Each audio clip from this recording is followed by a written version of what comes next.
says camera, but okay.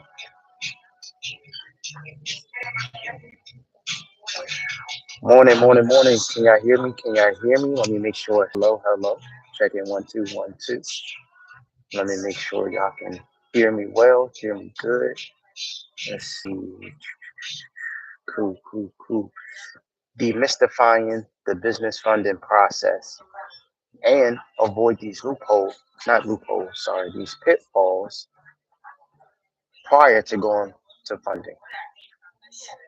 These are common pitfalls that I see a lot of people make after being invigorated by seeing some great information on YouTube. They want to hop out there and go after their first round of funding, but they end up getting denied because they're not totally familiar with the lending process. So let me help you guys pre-qualify yourselves for funding, whether on the personal side or on the business side. Okay, let's get into it. Let me know if this is helpful. Remember to like, subscribe, leave a comment. Do I make sense? Do I not make sense? You want to argue with me? Totally cool. I'm down for the engagement. I love it. Okay. So let's talk about it. As you guys can see, I am wearing a coat. I am back on the East Coast. I am back on U.S. soil. It's good to be home. Panama was absolutely amazing. And I wish everyone has the opportunity to go and travel, see the world, take the opportunity, take the moments to explore different parts of the world, okay? Almost by any means necessary, all right? So that's out the way. Let's talk about it. Common pitfalls that I see and common pitfalls that we can avoid and how to avoid them. So the first one is applying for funding when your personal credit is not in position. There are a lot of videos out here that say, hey, as long as you have an LLC and an EIN, you can get, $50,000, $150,000 with a 500 credit score. If we're going to a bank or credit union or any lender that uses credit as a determinant factor, that is not accurate. If you're going to a credit union, if you're going to a bank, you are going to want to have your personal credit in order. Now, how do you do that? What does that look like? For anyone who's not aware, I do have a video in my description that tells you exactly what the perfect credit profile looks like. I also have in the description an ebook that tells you how to rebuild your credit. So I'm not here to just give you guys fluff or invigorate you. There are real resources that I have available that can help you overcome these obstacles. To avoid these hard inquiries, this is what happens. You see the video, you go out, you start applying for things, and then you're getting denied after denial after denial. Then you're like, damn, you're feeling discouraged. You're feeling like there's no hope. When it's not a situation where you're hopeless. The great thing about credit is that it's going to fluctuate. It's going to go up and it's going to go down. Just because you were denied today does not mean you are going to be denied tomorrow. All right. Personal story. The first time I went for the Business Blue Plus, I was actually denied for it. The funny part is I already had 5 other cards with American Express before I went for the Business Blue Plus, but they still denied me. Guess what? I waited a couple of months, like maybe 2 3 months or something, double back, and they approved me.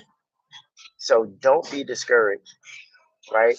If you come across some banks that may not give you what you're looking for right then and there, when you go back and reposition yourself, reposition your credit, you'll be able to turn those no's into yeses. Happens all the time, happens every day of the week. Everyone is fundable.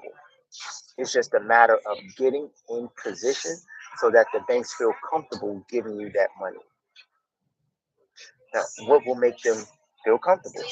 Again, having good personal credit. That means no negatives, no collections, no late pays, no evictions, no recent bankruptcies. By recent bankruptcies, that would be a bankruptcy within 2 to 3 years. Of course, if you included a bank in a bankruptcy, that probably tarnishes your relationship with them. So you may not want to go back to that bank after filing bankruptcy on them.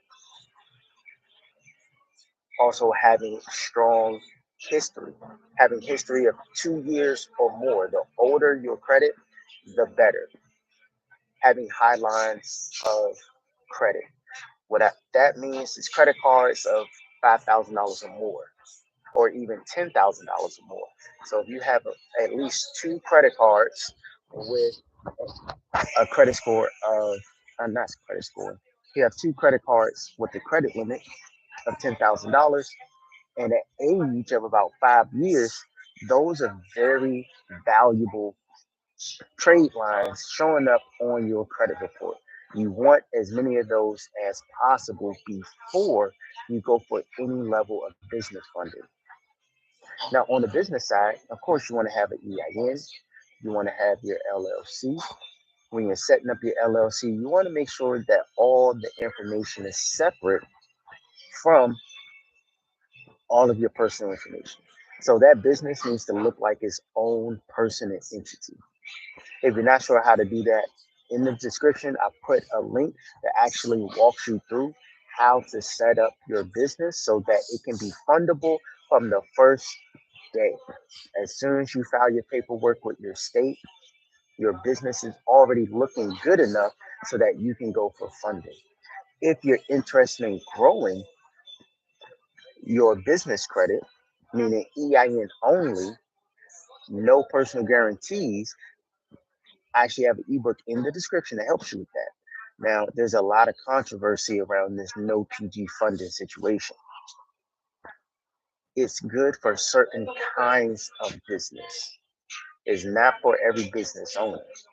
There are certain businesses this can help you if you're doing, and the great thing about it, there are non-PG options available in a lot of different parts and industries. Most people hear about Granger, they hear about Uline, they hear about Quill, which is like office equipment. Most people don't need that. You also have companies that do T-shirts and offer lines of credit that's not based on your personal credit.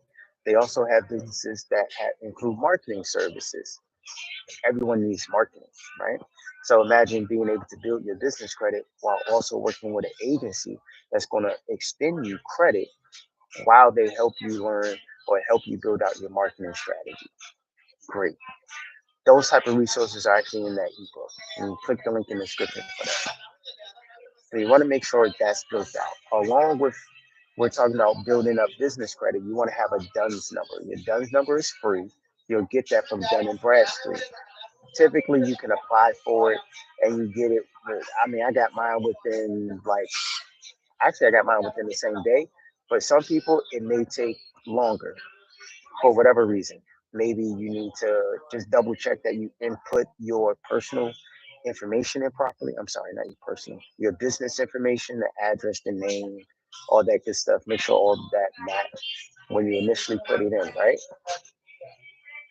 The other thing we want to do to help further pre-qualify ourselves is something called data mining. What is that? That's basically when you're building a relationship with a bank before you ever ask them for any money. Open up a personal account, open up a savings account, then open up a business account. Maybe even open up a secured business product, maybe a secured credit card, business credit card with them, or maybe you can do a secured loan with them. These type of things, the more products that you have with them allows you to build up that relationship with them so that they can feel better about lending you money. We all have people that we have close relationships with, right? There's some people, if a stranger walked up to you and said, hey, give me $100, you're gonna be like, hell no, get away from me, weirdo, right? I don't know you. But if it's your mom or a longtime friend and y'all have a history of doing things together, They've been there for you in the past. You've been there for them in the past. They may be the godparent of your children, right? And you have this long history of good memories, good vibes. You're going to be more likely to lend to that person. On top of that, once you give them the money, if they have a history of actually paying you all the money back, you're not going to have a problem when they come and ask you for $100 or $1,000, whatever that dollar amount may be, because y'all have that friendship. They helped you get money before. They helped you when you were in a tough time, right? Y'all made money together. Y'all look out for each other in different ways throughout your lifetime. The same exact thing goes for building a relationship with the bank. Do those deposits. Show on time payments every time, all the time. That's going to make the bank like you. On top of that, building a relationship with the staff that is in the bank, making those in-person appearances, shaking hands, kissing babies, as we joke about, right? Going on like campaigns, right?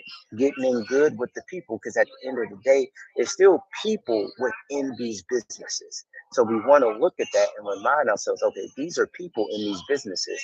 I'll still want to have a good relationship with these people, because even if they tell me no, with a good relationship, they will at least tell me why, or maybe give me some hints on what can be done in order to improve my chances the next time I apply.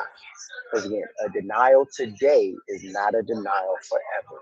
You can always get denied today, work with someone to help you turn your data points around, and then go back in with everything looking squeaky clean to how they want to see it, and then get that back, right?